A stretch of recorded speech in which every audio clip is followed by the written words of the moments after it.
All right, it's recording now. So again, we're going to go through our club constitution and club, try to go through it somewhat quickly, and our club bylaws as the standard set, and get notes on whatever changes we want to make. And then from there, talk a little bit more about associate membership, and all these I will collect notes, and from there go on forward and get advice from senior members of Rotary International. So without anything further than that, I thought I'd bring up and share the standard club constitution. Is that the one I got up right now? No. All right, let me share this. And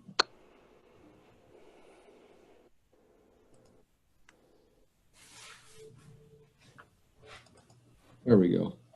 Everybody see that okay? Yep. Yeah. Yes. Should I zoom it in a little more or no? No, that's good. That's good. All right. So this is a standard club constitution. I'm going to kind of go through it pretty fast, okay? It defines the constitution of the Rotary Club of, and we will have in there motorcycling Rotarians. And further down then there's the construction of the whole thing. And we'll put in the name of the club shall be, and it'll be, this section A won't be in there at all. We can talk about satellite clubs if we want to later, but there's probably good things and bad things about whether or not to belong to that. And then down here, the locality of the club, and in there, I'm going to propose to put in there something of the such as that we are primarily made up of memberships from all over North America, and for mailing purposes, we'll use my address as in there. Any thoughts or That sounds fine. discussion otherwise, or? Works for me. Again, I'm kind of committed to the club for 6 years, so it gives us time at that point. Only 6? No, it'll be long term than that, but you know, it's something I had to commit up front. Anyway, then the object of Rotary is a standard object of Rotary, which is great stuff. You can go read through it. Rotary clubs are based on 5 avenues of service: club service, vocational. Now, club service is basically the administrative and fun part of our club that we run. Vocational service would be associated with anything we do in terms of promoting ethical standards, as well as recognizing our various careers and anything we might want to do in terms of mentoring. Community service is the projects that we like to do. International service includes those sorts of things, plus other things well beyond our communities. I think we're going to be kind of muddied waters between these two, since we're from all over anyway, so that'll be kind of fun. And then youth service. Youth service has only come on to Rotary International in the last 12 years in the Rotary, 12, 13 years. It's been practiced by a lot of clubs, but it became a formal avenue of service of a club. And again, we got some things to go through in terms of figuring out how we're going to work our club within these things, which is fine. You got a question? Yes, sir. Jerry, let me throw in 2 cents worth. Yeah. On our rides, organized or otherwise, if we as a group participate in some sort of local Rotary Club project, I would say that would certainly qualify us for community service in the community we happen to be in. I agree. I think we're going to have to think out of the box and look for opportunities like that. And we might also be able to look for opportunities of similar like things that we could do. Like I know this year there's a thing about planting a tree, and we could maybe pick a weekend that all of us individually do something like that, or get together with those who might be somewhat close to us, give us an excuse to ride our motorcycles too, and then and do something like that. Youth service might be a little bit more out of the box, but we'll figure something out there too, I'm sure. Hey, Jerry. Yes, dear. One thing, in our club, we report any volunteer hours we've done when we sign in for the meeting with attendance. So we got to make sure we don't get double reporting here and reporting there, kind of a thing going on. So I guess we have to pick and choose. I see. Well, that's the other thing we can do too, is we could do is just document what we're doing in terms of stuff we do with other clubs and somehow keep track of that too. Those of us that end up being actual members of this club and none other, that would be kind of an interesting way that we could document individual community service and collectively take credit for that somehow too. Different thoughts. Anyway, meetings should meet at least twice a month. We got that covered. Regular meetings, we set a date and time. We've got that covered, and we advertise on our website, so there's no big deal for that. These are just provisions in here. So we need to define an annual meeting in our bylaws, and its primary purpose is the election of officers before the 31st of December. Those of you that may or may not know, the Rotary year, it starts July 1st and ends on June 30th.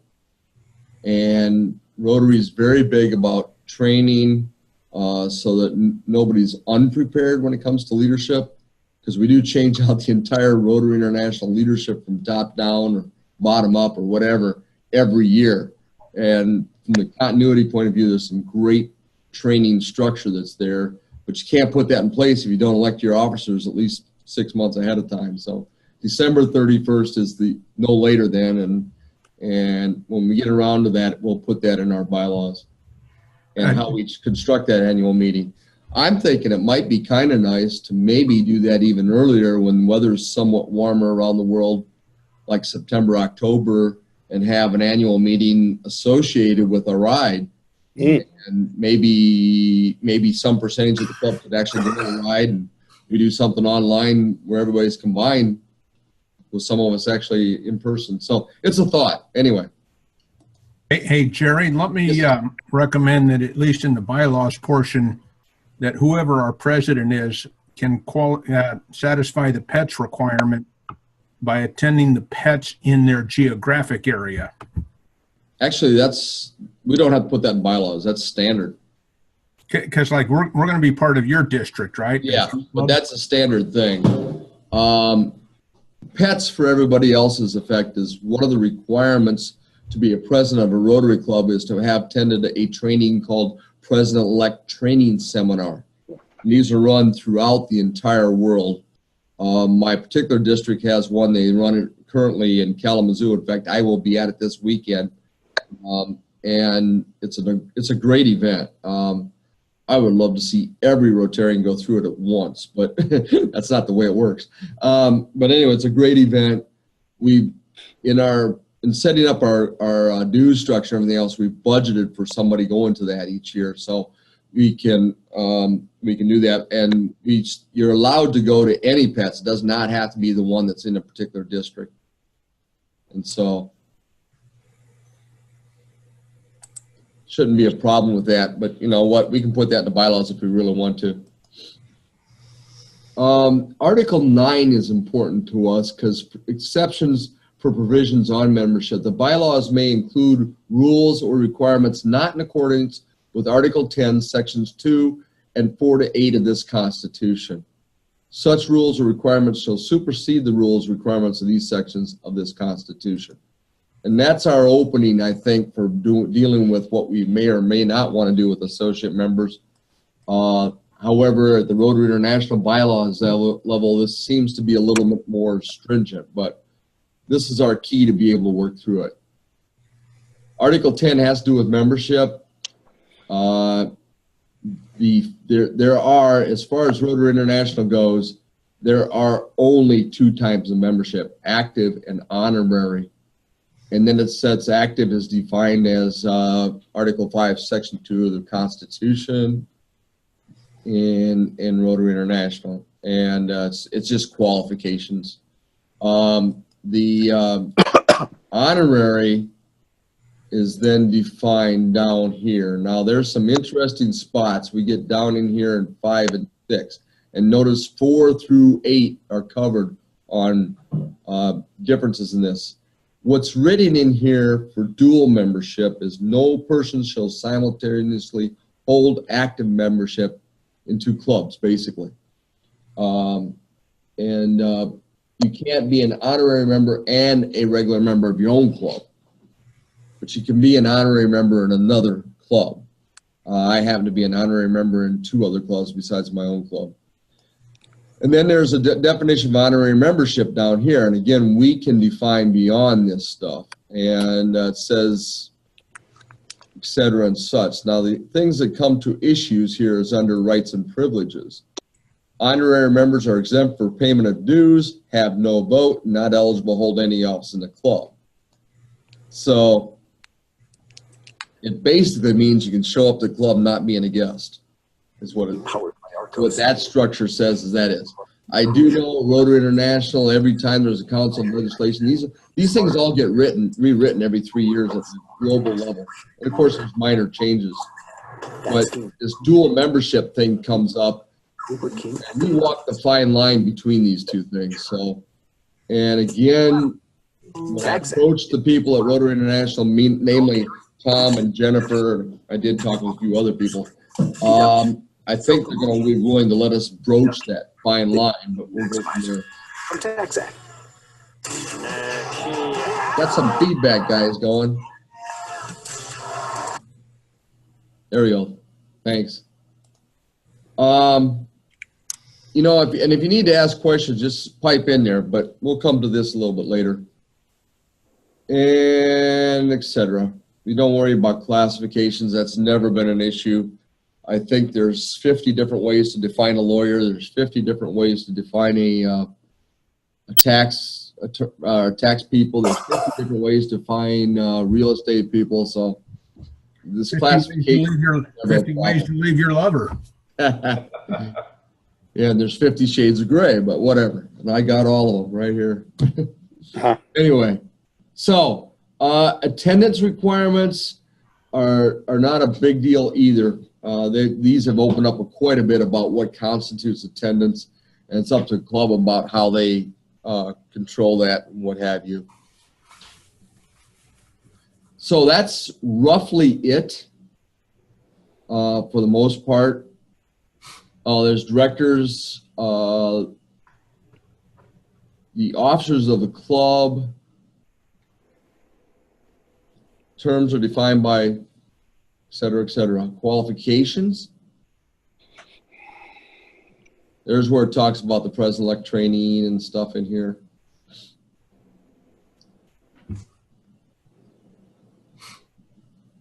And there's the basic community committees that we need to have in the club. A club admin committee, that's functionally our board of directors. A membership committee, public image committee, Rotary Foundation committee, and service projects committee. And we can add anything else that we might think we need to have. But those are the fundamentals. And I would suggest we keep things as simple as we could possibly do. We add only when we need to, and then we look at that otherwise.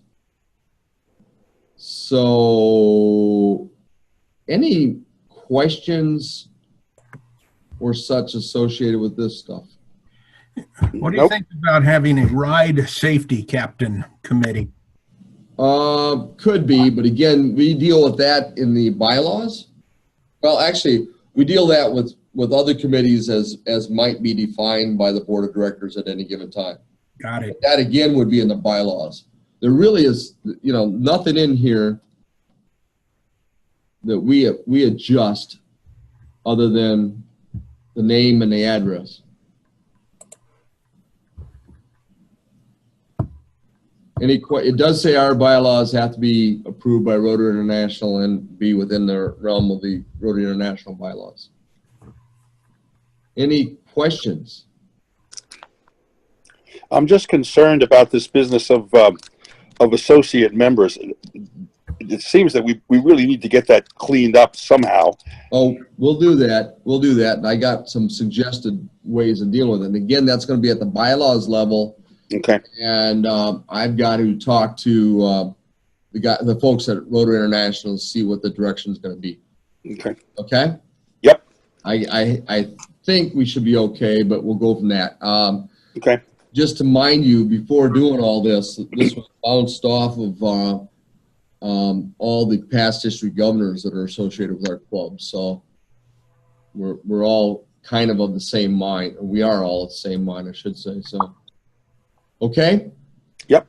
Let me then now instead open up and share the standard club bylaws. And I got it. That's not sharing, is it? Now, it's time Okay. now for a tip to improve your footwork presented by Skechers. Hello? And footwork was the other anchor point that Arnold. That's fun.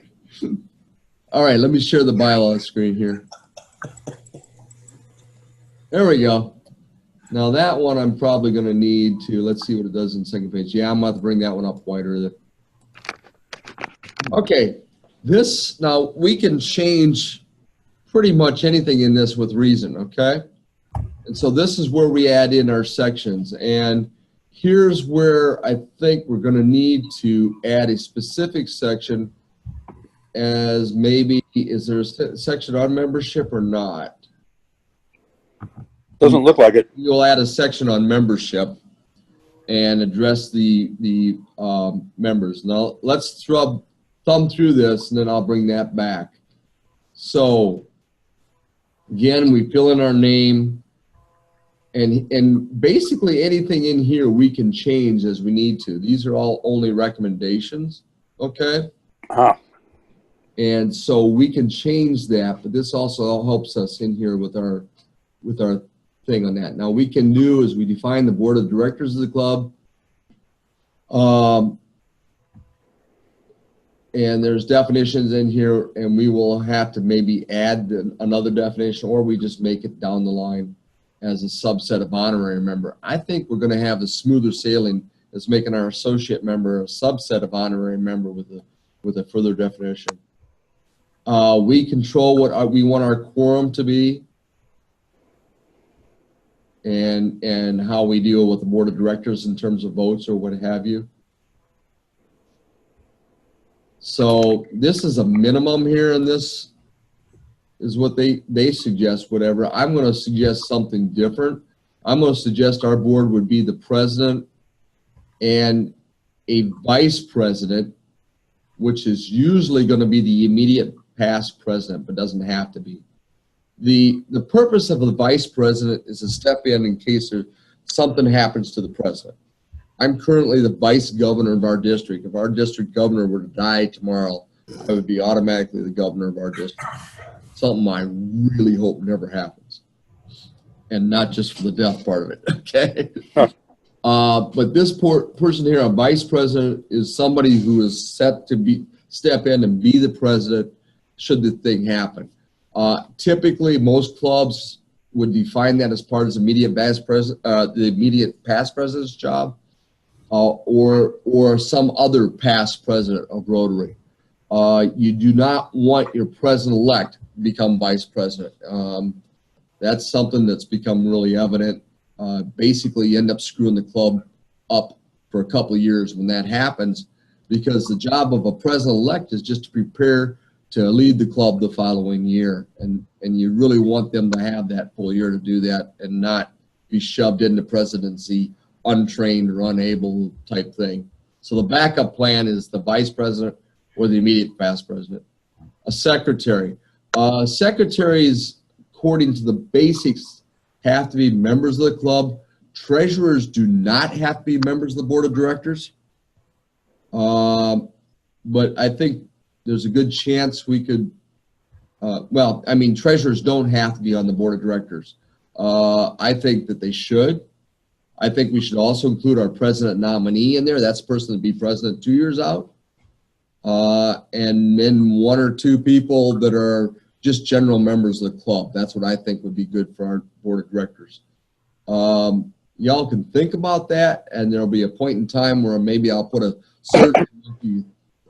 survey out and then kind of put your input on that. We need to come up with a method of how we're going to elect our officers or nominate our officers. Different clubs do different things about that. They have a nominating committee. Some of them make all the past presidents members of the nominating committee. I don't know if that's a good thing or not. I think maybe we identify the the previous president-elect and president nominee that are already on the board, make them continuing positions moving forward each year, and make them ask them to be on the nominating committee. Maybe we have one past president on and a couple general members or something like that. So, and then I suggest we leave kind of the rest of this alone on here. So any vacancies being held by the board at the time or the board elect at the time. And we just do simple majority for candidates receiving the vote type thing. Anybody have any other thoughts differently on that? Jerry, I just going back to the category of the associate member. In the Constitution, it says that the honorary members don't pay any dues. So, is there a way around around that? Let's address that at the end of this. Specifically, okay. That's going to be really the only issue, and I'm just going to make a proposal and let people see what they think about after that. You can define terms of office for each role in the area, and so some do that. Some have it just a 1 year type thing. Some, we might want to think about a 2 year or 3 year rotation for people at large or something like that. I don't know. And it's not that they can't serve again the next year. It's just that they get elected each year from there. And so I think it's good to be every year reelected, except for the positions of the president nominee and president-elect. I think when you're selected in those positions, you start to prepare to lead the club. So the president-elect is 1 year away, the nominee is 2 years away, and I think they should automatically progress into the next level position the next year. So the elect becomes president, the nominee becomes president-elect, and we're really only looking to elect a president nominee each year. I see a thumb up. I would assume, unless I hear otherwise, everybody would kind of agree with that sort of thing. Standard definitions, and then the vice president is the stand-in person, okay? The immediate past president, I think these should be combined, but that's something we can all discuss, have a preference otherwise. I think these should be the same position, section 2 and section 4. And that vice president shall be either the immediate past president or another past president of the club at the discretion of the club, and the individual being vice president or past president. There's a lot of people who think that person should stay right on regardless for continuity, and maybe we keep 2 different positions. So I'm open for thoughts on that before we actually lock these down. I don't believe we want just the principal officers to be on this by themselves. I think a couple directors is a good idea always in general membership. What exactly do directors do? I've never heard of that term before. Oh, that's a good point. For those who may not have been in the club. Generally, Rotary clubs, we try to focus on the activities of the club. So in our case, rides or projects we want to do, or fellowship or any of that sort of thing. And you keep the operating business out of the club. You don't get bogged down then every meeting with a business thing. Now, right now, when we're getting going, we're using our second meeting of the month as a board of directors meeting. I would propose that down the line we change that. In fact, I'm thinking about starting to change that here in about 2 months. Mm-hmm. The board of directors meeting, then nobody feels obligated to be part of. I think we keep our meetings open all the time, but we try to shove as much of our business of them into the club, into those board meetings, as opposed to out to the general membership and bogged down in that stuff. And that's generally the way most Rotary clubs are supposed to run. Does that make sense to? Yep, it does. Beg your pardon? that's fine. Bill? Yeah, it's good. Yeah. Jerry, We've been for doing what this, it's like worth- this meeting has been our monthly business meeting. I would think we'd want to try and get our club down to where we're doing a business meeting maybe once every 3 or 4 months. And we let our board meet independent of this time once a month to deal with any of the issues. And if there's an issue that needs to go before the whole membership, we schedule and do that. But we bounce it around at the board first to make life pleasant. I agree with that. Very cool. Yeah. Anybody got questions on that? No, Jerry, what I was going to say is that just food for thought in my club, we have 4 directors. Of course, we've got 85 members, but those 4 directors, we stagger them every 3. You get a 3-year term, but there's a new director or 2 new directors every year, so that it moves around. You keep continuity, but you still get new blood in there. I hear you. I understand. Just food for thought. I think we want to stay transparent as much as we can in this club. Well, on everything, quite frankly, and maybe that's not a bad idea. Maybe we only end up electing a president nominee and a board of director every year, or something like that, and then reconfirm treasurers or secretaries or whatever. I just said I don't think we ever want to get ourselves into being stale or locked into, well, that's who this is, and they always do it. I think it's more you serve on benefit of the club at the choice of the club, not the choice of yourself. Make sense? Yeah. Anyway, there's ways of writing that in here, but the writing here is pretty close to what we need. We should identify an annual meeting of the club. It says no later than, but we should actually identify it maybe something a little bit closer, like the first Tuesday of November each year, or maybe do something like I said with at least by the first Tuesday, and when given opportunity to do it with a ride or something like that before then. So I'm going to propose to modify this somewhat here.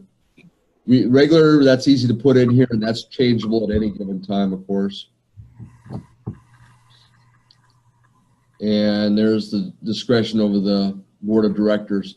Again, I think I would be put in here that our board of directors meeting is an open meeting available to all members of the club at any time. Fees, and that's easy for us to tap that in there for membership. And Article 7, method of voting. I don't think there's needs to change that. Article 8, Section 1 and 2, I think we'll just leave it open, just like it is. Even though there's some discussion about having additional committees, we don't need to put that into our bylaws. Mhm. We have the ability to make them at any given time.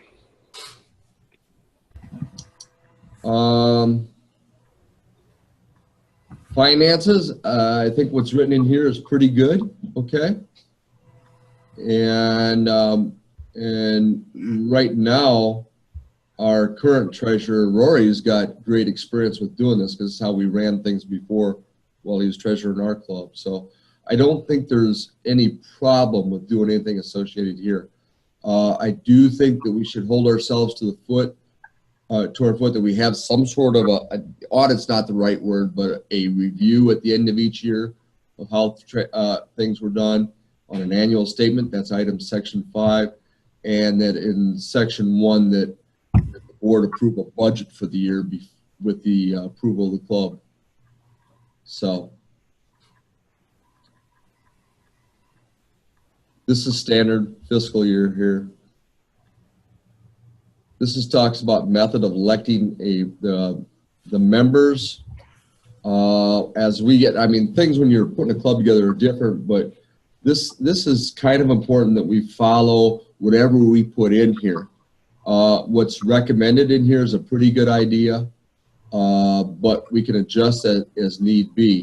the key on this is how you handle your membership keeps you out of issues and lawsuits. I don't know if it's currently the same at all, but Rotary International deals with legal issues every now and then. And I think the biggest thing they deal with out there, or had dealt with, was two things. And one of them is how people are handling their members, particularly when they try to throw a member out of the club. And then the primary thing that we were always recommended at the district level in our training to reflect back down to clubs when they're starting and stuff is it doesn't matter how you do your stuff as long as you do the same for everybody. Yeah. Yeah, and don't make any difference or exceptions one way or another. So whatever we choose to do here, it's important for us that we just implement it once we're chartered, that we implement it and we stick to it. Okay? Yep. But I think there's pretty good recommendations in here. Some of you that are current Rotarians, I just want to let you know that Rotary's done differently 33,000 different ways around the world, primarily because of their bylaws and their operating procedures in the club. One of the big Rotary folklore of starting the club is a lot of the existing Rotarians claim that you have to visit the clubs 3 times consecutively before you're allowed to become a member, and that's local club only type stuff. So whatever we choose to do will be up to us. Okay? Yep. Now, if you get interested in any of this stuff, guys, as you know, after the fact, after we have this meeting, don't be afraid to write me or call me on it. We can talk it through, because nothing's in place, and this isn't Jerry's club, it is our club. So nothing will be in place and locked in until we actually charter. So, and then amendments tells us how to amend, and I think what they have in here is a very good idea. We go from that. The only other thing is I would think that we would move, we would add Article 10, add an Article 11 and move 11 and 12 down to 13s. And Article 11 will address our associate membership. Okay? We got to be very careful we don't call it dual membership. And let me pop open an email that I had. Here a minute. Here it goes.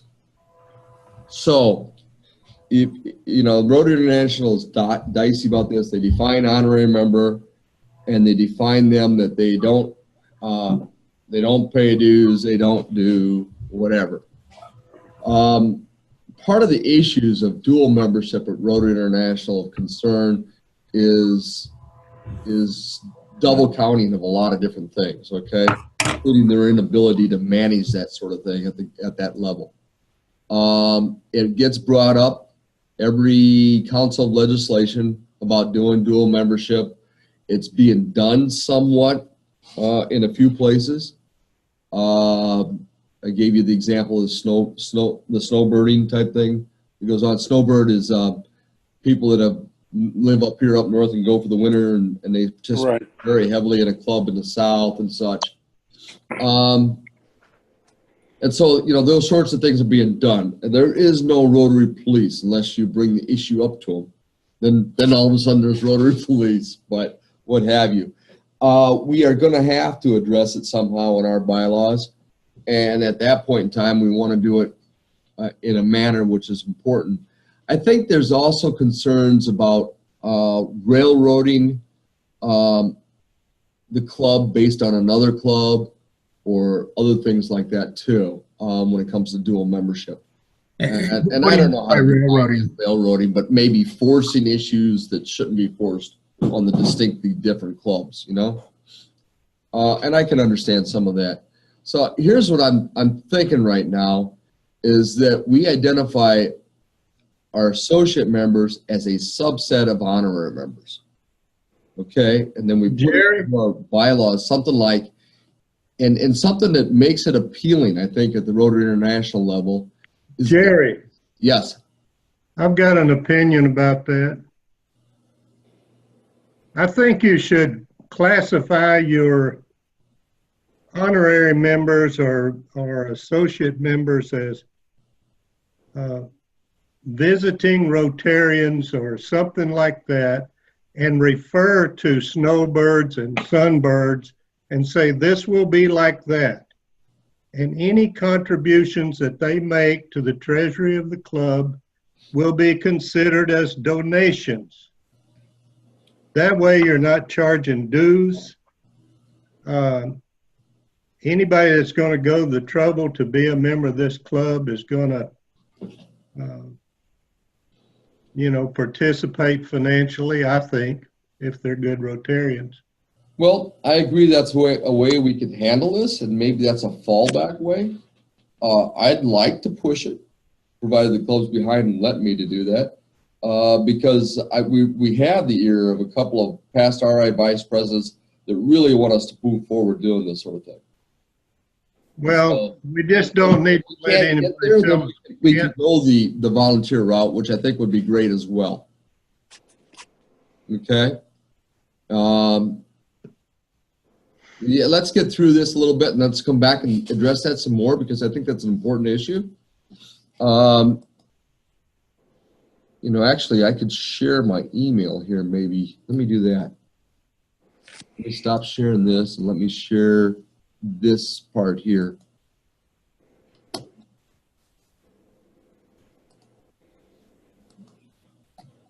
Did my email come up on there? Yeah. Can you see it okay? You know what? I can scroll that up, I think. Oh, maybe I can't. There we go. Let's see a little better. This is what I shared earlier with our past district governors. Too big, Jerry. Make it smaller. Make it what? That's good. Is it good? Okay. I shared how to get rid of pictures. Past district governors, and they're the ones that have replied back to me have said they're kind of in agreement as well. I think we're okay. I think we're okay if we identify our associate members in the bylaws as a subset of honorary members.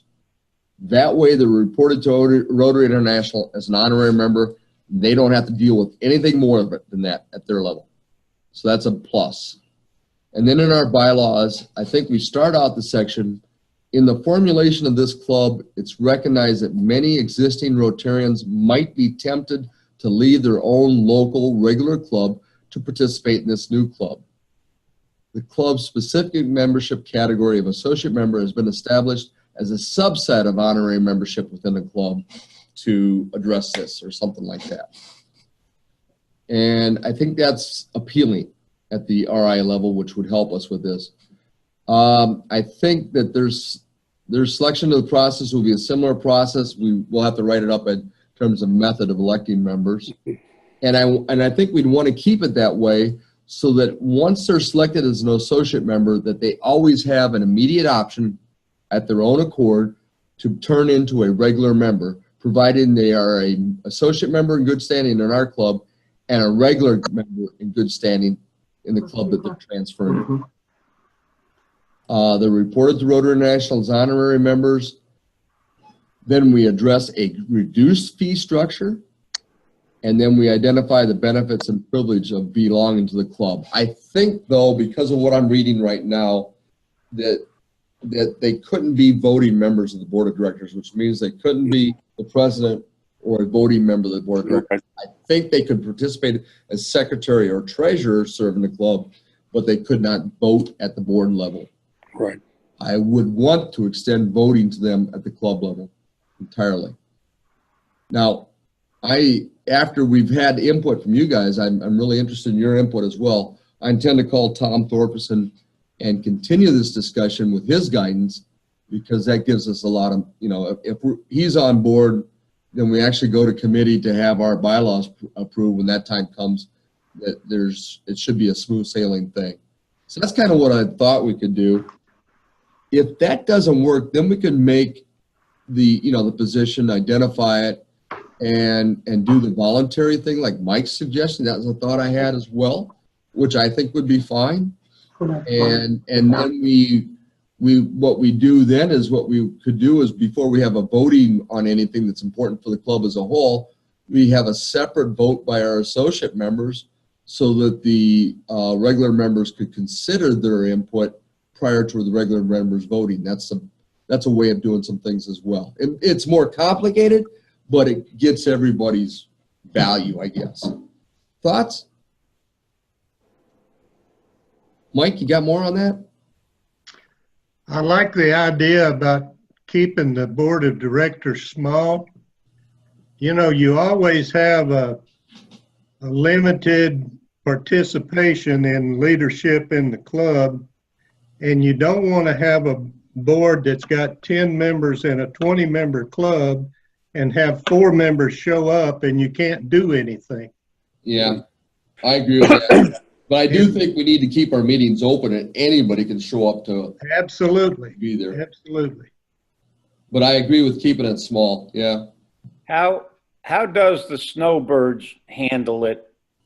I mean, through their system. I mean, you know, do they tend to their wintertime club down in Florida and send a makeup back to their original club, or are they listed in the Florida club as, you know? I honestly don't know. I know a couple of words I can approach. I can tell you how it works on my standpoint, because I'm a member of the club in Virginia Beach, and that's where all of my dues, all of my volunteer hours, even hours that I volunteer down here in Florida, all go reported to my home club. As a snowbird, or as they call them, snowtarian, I'm listed on their roster as a snowtarian, but I don't count in this club down here for any of the numeric hours or anything. I'm just allowed to participate and be a part of their club, but I don't get to vote. I don't get to do anything like that. That's all done through my home club. Do you do any contributing financially at the local club? Not at the local, not at the Florida club, only at my home club. Yeah. Hey, I mean, other than paying I pay my weekly visitors meal fee, but that's it. And so you are supplementing costs to the meal fee. Yeah, I don't pay any fees to the club. It's just what I want to contribute, like in their raffles or when they have their happy finds and that type of thing. I understand that. I think we're a little bit different operating than that here, but we do have costs for running this thing. Yeah, and again, I really do not like the thought of being a honorary member because of the limitations that an honorary member has. Yeah, I really like the idea of the associate member being able to participate, having a dues structure in this club. So, I mean, that's just my feeling. I don't like the volunteer type of thing. Yeah, I think until such time as Rotary finally resolves the issue with dual membership, we're going to be somewhere in the middle. And I think they will eventually, quite frankly, because this bringing on Rotaract members as dual members in this last council legislation was a step that direction. I really would like to see it in our club. That now we're stuck at Rotary International level. There is regular membership, there's honorary membership, and as far as regular membership goes, you cannot be a member in 2 clubs. That's stuck. That's defined at Rotary International level. I would like to do is make associate member a subset of honorary membership, and get, again, back in the Constitution, it says we can define things different than what's there, and reading into that, and then we make that subset in there that they have a dues structure and they have benefits of the club. That's what I would prefer to do. Actually, what I'd really prefer to do, and I'm afraid that I'm not going to get away with it, is have them to be able to participate fully at the level. I mean, I'll argue that with and see that there's a way to do that with Tom Thorpenson, but at this point, I don't think I'm going to be able to pull that off, or we're going to be able to pull that off. But I think within the club structure as a club goes, I think we can pull it off. So I think that meets what you're really looking for, Keith, right? I think it does. I mean, I would be comfortable with that, but I guess I just, if you look at some of the chats that are out there, I personally think we need to push the envelope as far as we can push it, because I think Rotary is behind the times. Yeah, I agree. When does and I think we have an opportunity here, and because we do so much so different, that the out the box look is just really for people like Tom and Jennifer Jones, that it's the type of thing they're looking for something new and vibrant. When does the next Council of Governors meet? I know it's like a year or two away, isn't it? I don't know offhand, but you also have to get proposals in place ahead of time for that sort of thing. Right. I think legislation met just last year, if memory serves me correctly. So it's probably 2 years out then. Let me ask something here. Does anybody feel differently than the direction we seem to be going here? What do you mean? Well, any of the current Rotarians that don't like the direction we're trying to go here with this? Jerry, it's Glenda. I have a question for you, and I'm not sure if you'll be able to answer it. But in our club, we started a program called Friends of Rotary. So they pay $50 for a year. They don't have any voting rights. They can attend up to 10 meetings and participate in all of our volunteer activities. My question is, if I was to transfer my membership to this club, do you know if my home club would allow me to be a friend of Rotary? I can answer that directly. That's entirely up to the club. Okay. And that's a good thing. I mean, it's up to the club and your membership in that. As a member, you're only a member of a Rotary club. You're not a member of Rotary International. The club is a member of Rotary International. And the club determines who its members are, who its friends are, all that sort of thing at their level, not anyplace else. Just because you're a member of one club doesn't qualify you to automatically, if you so choose, transfer your membership to another club. The club has to accept you, does not have to accept you based on that. The club chooses who its members are, regardless of any previous history or current history with Rotary anywhere else. Does that answer your question then, Glenda? Yep, that's good. I'll talk to my home club. Appreciate that. Anybody else had more input on that? I got another question, a little bit different direction, but related. Several of you talked about credit for your community service hours. That's a whole new concept to me. I've never known that being tracked. You want to share that with us a little bit, maybe, or Keith? I think you talked about it.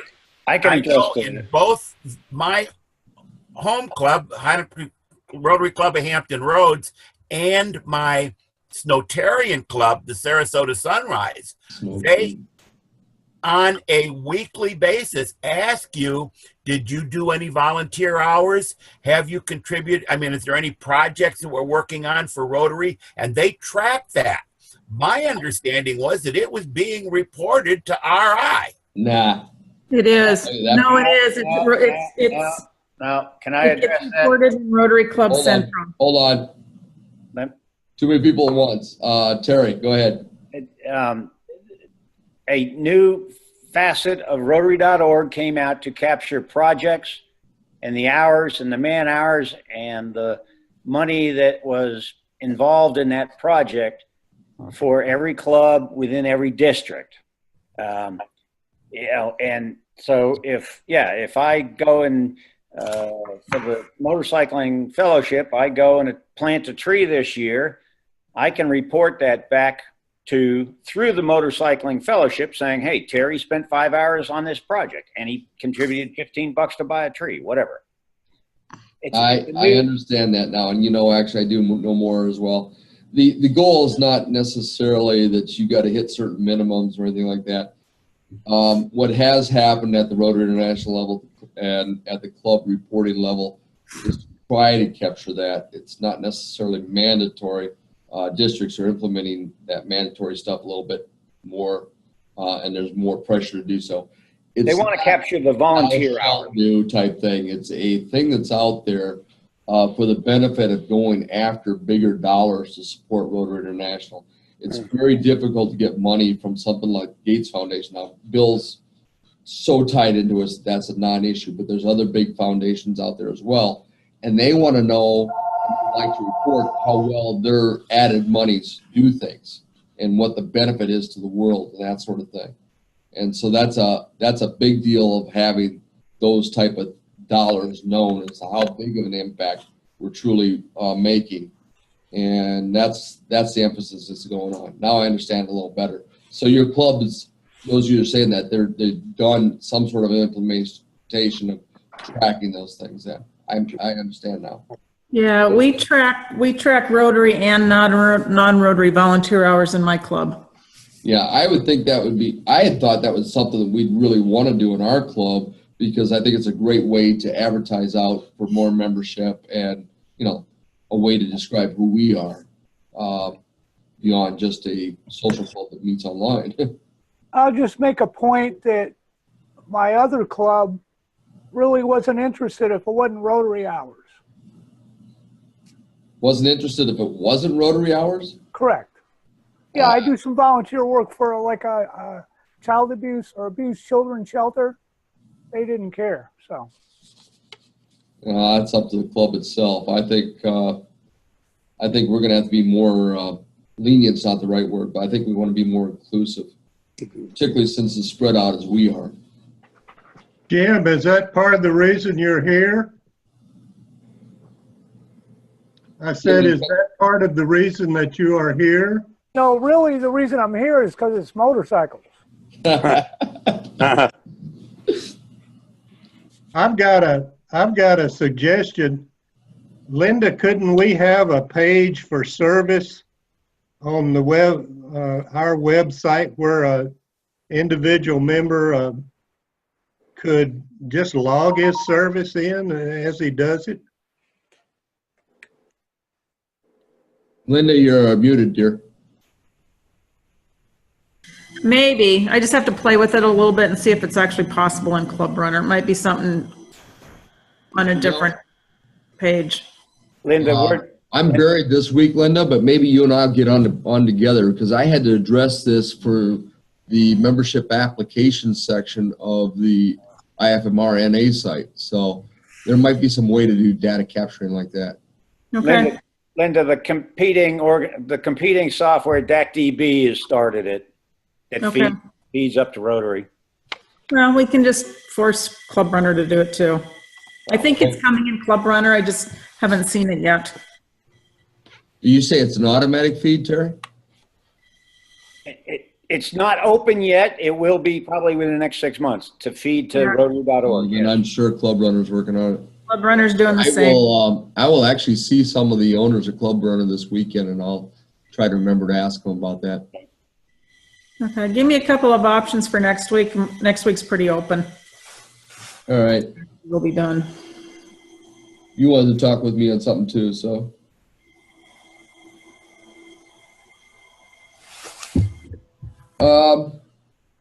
Other input, gang? Nope. This sort of crap's boring, I know. But it's got to be done. Yeah. It's a dirty job, but somebody's got to do it. Yeah, but it's been a great exchange of ideas. Well, I'm actually thrilled listening to all you guys and the type of things you're saying. So. All right. Let me throw this out. Seeing we're kind of still in that formation stage. You know, I've just spent an hour with this Rotary Club, and Linda, is my attendance being counted against this Rotary Club, or should I apply for a makeup and send it into my club?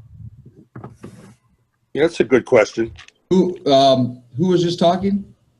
It was me, Terry. Terry. Sorry. I'm looking across to see whose lips are moving. I have an opinion on that. If you want attendance at your club, currently, while we're still provisional, okay, and as long as you're a member of the club, just send me a note and I'll send you I've got a pre-made email that gives you credit that you can pass on to whoever. Okay? Oh, that's great. Yeah, I agree with Jerry. So long as it's provisional, this is a makeup. Right. Yeah. Okay. Well, even beyond that, it's, for anybody as an associate member, it would be a makeup for your club. You wouldn't be a track. We can track honorary members if we want to in the club system, but it's not necessarily to do that. I kind of think we want to, but we don't want to report that beyond our club. But now Brian's not on tonight. But what Brian and I will try and endeavor to do is to make that automatic, so he can check who's here and just go through a list of associates and send you an email out that that's the case. I am very fearful that if we use the word honorary member up in Rotary.org, it's going to tie our hands too much. I agree. Well, we got to find out.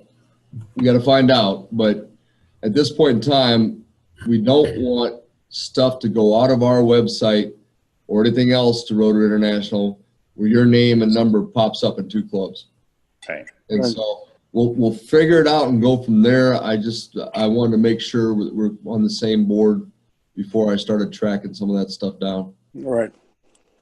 If you do have to go with the visiting Rotarian route, it would be good to point out that all of the associate members, or whatever you decide to call them, are Rotarians in other clubs. Mm-hmm. Yeah, I'm fully participating that way. So I think personally it would look funny to have more honorary members than you do regular. Well, I'm not worried about taking that on though. Fundamentally, I think what we've got here is the making of a really strong club, no matter how small our regular membership is. And then when we want to take on something, maybe it's an international project or some other local project, or we want to do something like that, if there's only 25% of us that want to do that thing, it's still a great thing. And so I kind of like this idea for a lot of reasons. Terry, you look like maybe you objected, or no, just my guessing wrong? No, okay. No. No problem there. That's his normal look. I was looking at my glass of wine. Well, I'm just kind of thinking, Jerry, it's one of those, you guys need to step into the modern age. If you want to work with us, we'll work with you. You need to bend a little bit so that we can keep going without breaking things. Well, I don't. I mean, not us, but Rotary International. I don't think we're going to have a big problem. We just need to be careful. We don't attract a problem is the way I would look at it that way, I guess. And so I do very much trust in both Tom and Jennifer. So getting that guidance to make sure we move through smoothly would be a good deal. But getting your input and guidance is far more important to me first. Anything else? Nope. Not here. Again, if anybody has anything that they want to do on this or concerns, I think the next step of this would be to me to sit down and put in what we've talked about into the actual two documents, get them up and schedule a time for approval. And then, like I said, it won't happen this week, but it'll probably be next week that I'm able to get to and talk to at least Tom. Okay. Alrighty, I saw some, oh my gosh, guys. My apologies. I never pay attention to this chat. Ran over a little. That's good, I suppose. Let's see, I got about 11 chat messages up here. Is there anything on here that I need to look at today or no? No. All right. No. I'll look through them here shortly before I leave the meeting then. Alrighty. Yep. Sounds good. Anybody got something fun to share or anything like that? Not this week. You want to see my crippled look here? I don't know how that would be on a motorcycle. It'd be kind of hard to shift. Quit chasing those young girls. Yeah. Well, that or buy a one of those new motorcycles like Rory and Judy are getting. When do you pick that up, Rory? Well, when the weather breaks, I have to take ours down to ride it down there so I can ride the other one